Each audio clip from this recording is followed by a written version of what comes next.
Bonjour et bienvenue dans cette toute nouvelle vidéo. Alors avant tout commencement, est-ce que vous savez que le 25 novembre 2012 correspond au jour où j'ai posté ma première chronique? Ce qui fait que cela fait maintenant 3 ans que je publie des vidéos sur cette chaîne. Certes, quand on regarde la quantité de vidéos créées ou ne serait-ce que le nombre d'abonnés, il n'y a pas de chiffre mirobolant à afficher.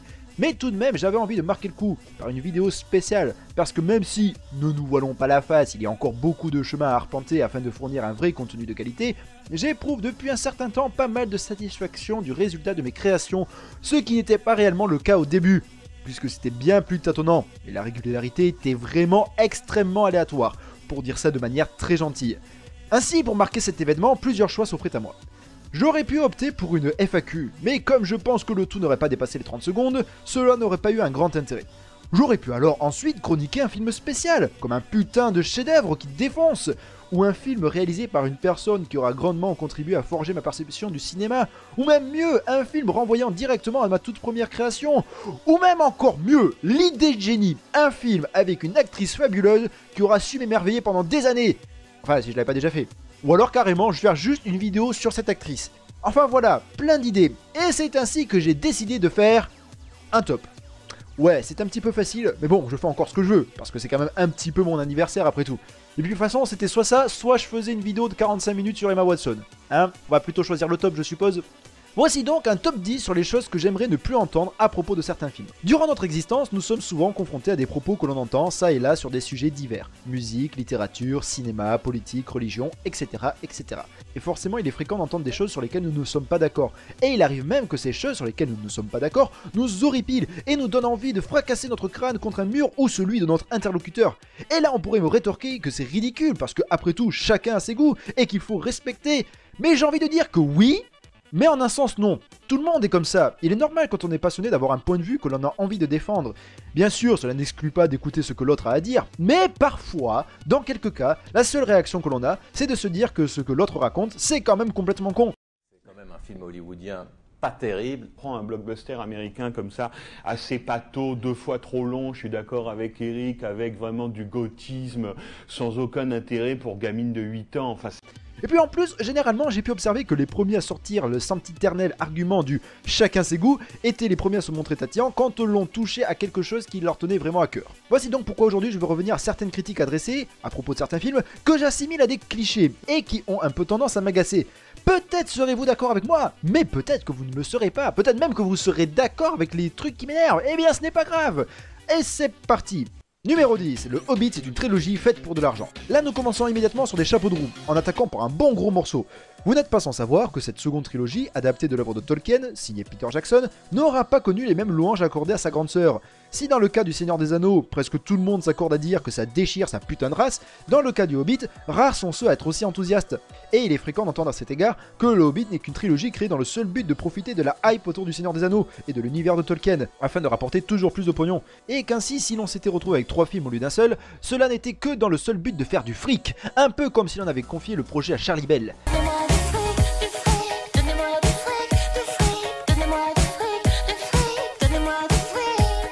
Et je trouve ça assez réducteur de se limiter à cela. Peter Jackson est tout de même une personne qui aura su montrer qu'il était passionné. Chacune de ses œuvres transpire d'une réelle ambition artistique, et le Hobbit ne déroge pas à la règle. Les choix qui ont été adoptés ne témoignent pas d'une volonté de vouloir simplement étirer la saga le plus possible, même si ce ne furent pas tous opportuns. Parce que oui, que l'on soit bien clair, je considère moi-même que cette trilogie est bien moins aboutie que la précédente, surtout à cause de son dernier volet que j'ai trouvé... comment dire... pas terrible. Mais quels que soient les reproches que l'on peut adresser à ces films, je pense que la question de l'argent n'est clairement pas pertinente ici et surtout constitue un raccourci beaucoup trop facile et même cliché. Numéro 9, James Bond s'était mieux avec des gadgets. Depuis l'arrivée de Daniel Craig comme nouveau représentant du personnage emblématique, la franchise a pris une nouvelle tournure, délaissant notamment tout le délire autour des gadgets présents depuis un certain nombre d'années au sein des précédents films. En effet, cela faisait un moment que les opus de James Bond nous faisaient l'étalage de gadgets toujours plus farfelus, et il faut bien reconnaître que cela avait un côté assez fun.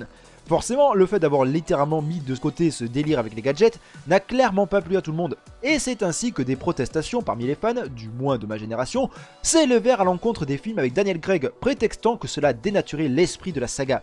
Sauf que bon, déjà, il faut bien savoir que les gadgets dans James Bond, il n'y en a pas toujours eu. Dans le tout premier opus, Dr. No, l'agent secret n'avait recours à aucune babiole farfelue pour accomplir sa mission. Bon, après les gadgets sont arrivés assez vite, ceci étant dit, cela restait assez soft. C'est surtout avec l'arrivée de Roger Moore que la série est partie un petit peu en mode grand guignolesque, qui a fait du mal à la saga en un certain sens. Et avec Pierce Brosnan, ça a été un peu la même chose. À la fin, c'est complètement parti en couille. Non, parce qu'il faut bien avoir conscience que ce film-là est bien plus éloigné de l'esprit de James Bond que celui-là. Le problème, c'est que les gadgets devenaient un argument purement commercial et étaient surtout utilisés dans le but de faire correspondre James Bond à des blockbusters complètement calibrés. Là où les premiers films possédaient une identité propre qui permettait d'en faire des œuvres avec un réel cachet. Et c'est cet aspect, en mon sens, que les films avec Daniel Craig ont essayé de retrouver. Enfin, si l'on exclut Quantum of Solace. C'est donc pour cela que les gadgets ne furent réintroduits que dans Skyfall et maintenant dans Spectre, mais avec parcimonie, pour éviter tous ces délires ganguinolesques qui finissaient par ne plus avoir aucun sens. Numéro 8, Gravity et son scénario ultra simpliste. Gravity d'Alfonso Cuarón est un film qui aura su beaucoup faire parler de lui à sa sortie, certains lui conférant un véritable culte, comme s'il s'agissait du nouveau Messie, de la lumière pouvant mener l'humanité vers son salut. Et j'aurais clairement fait partie de ce mouvement si seulement Snowpiercer n'était pas sorti juste une semaine après. Ce n'est vraiment pas de bol, hein. Ah, Snowpiercer, comme je t'aime, tu es tellement parfait.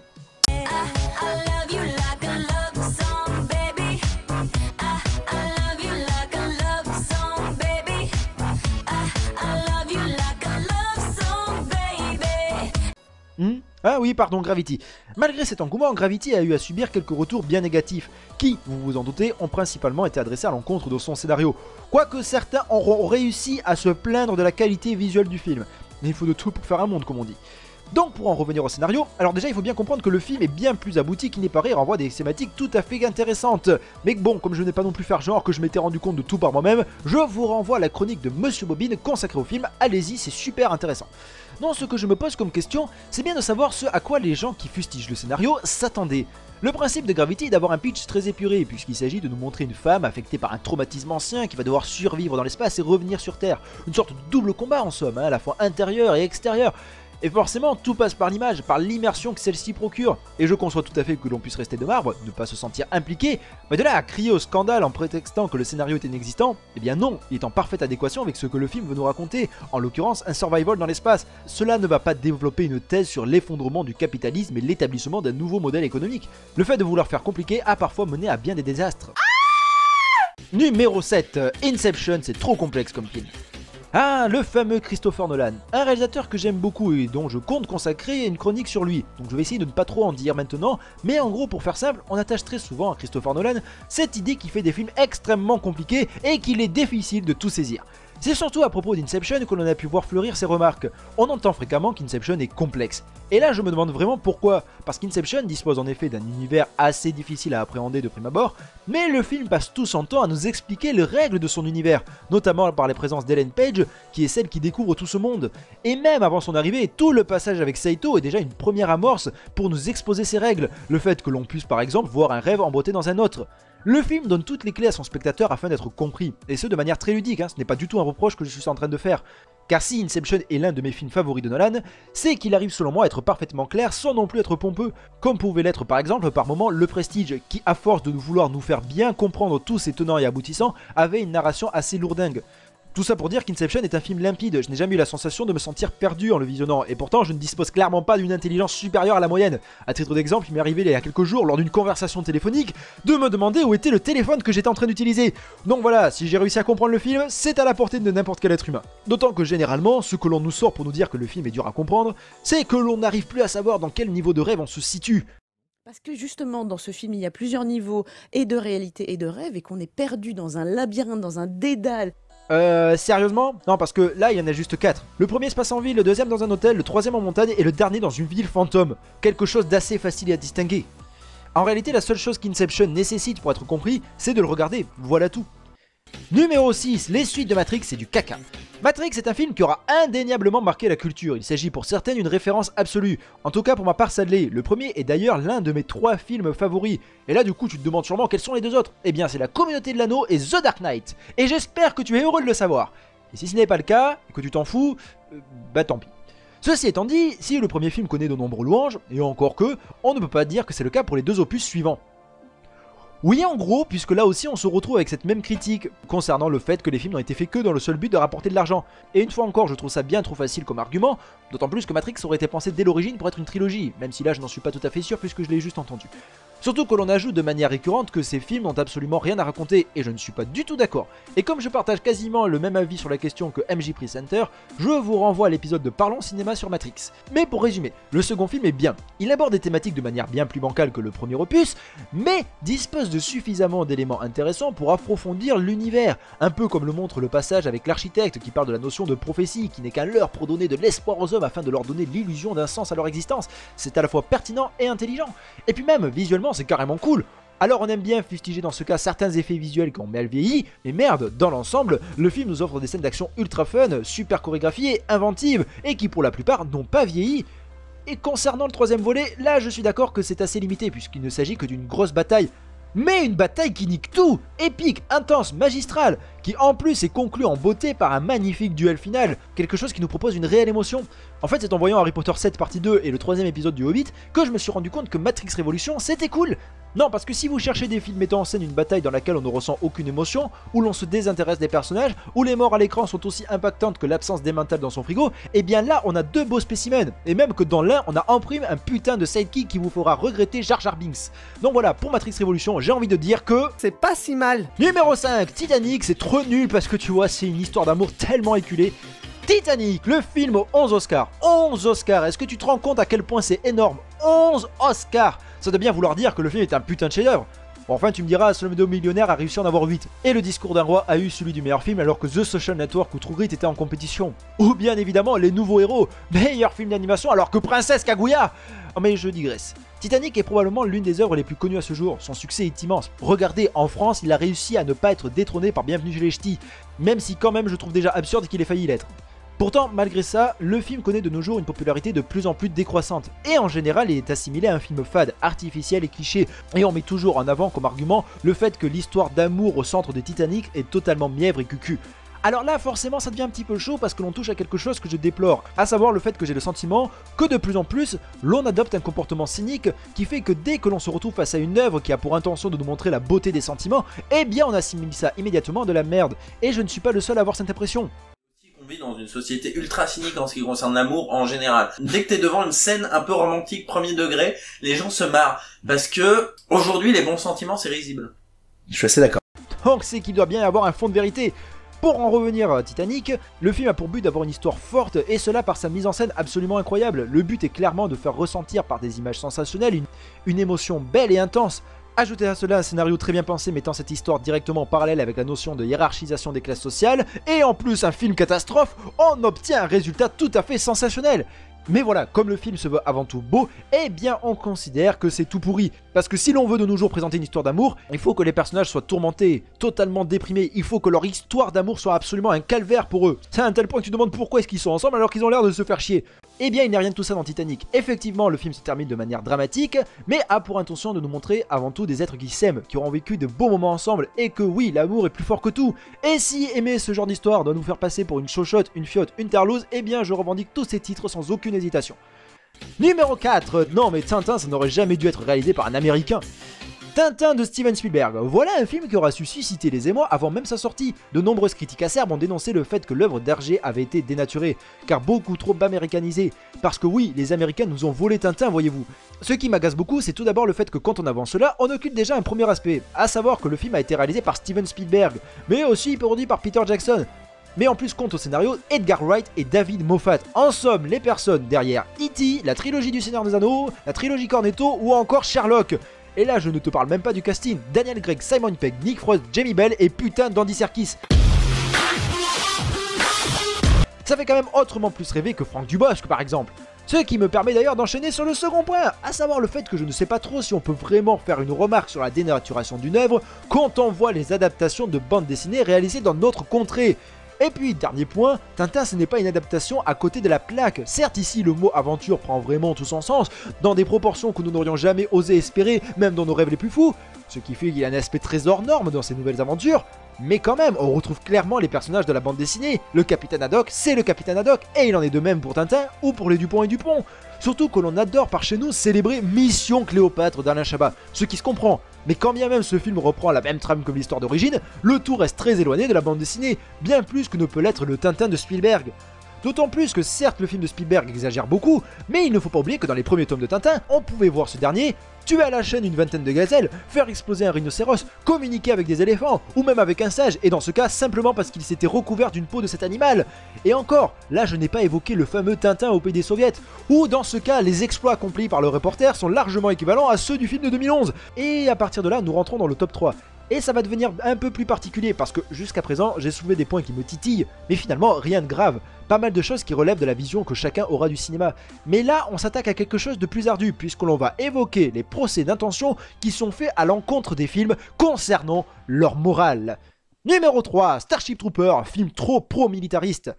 Starship Troopers, film culte absolument génial du réalisateur Paul Verhoeven, aussi réalisateur du un peu moins génial mais génial quand même et tout aussi culte Robocop, ou surtout de l'encore plus génial et encore plus culte Total Recall. Enfin passons sur ces déclamations. Quand le film Starship Troopers est sorti, le film a suscité quelques réserves, notamment sur le fait qu'il était fasciste, car contenant un propos nauséabond et contiendrait une propagande pro-militariste, puisque tout au long du film, de nombreuses séquences sont des passages qui vantent les mérites de l'armée, parce qu'ils nous narrent l'histoire d'une invasion d'extraterrestres, et le but sera alors d'inciter les gens à venir combattre cette invasion.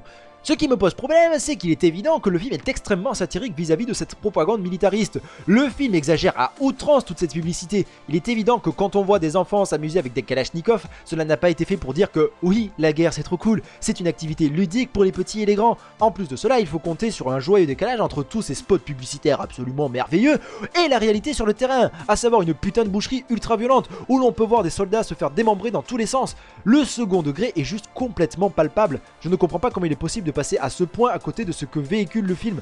Un tel manque de recul, ça peut quand même devenir grave.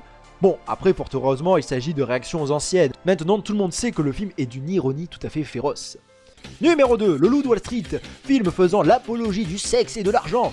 Le Loup de Wall Street, qu'est-ce que j'aime ce film!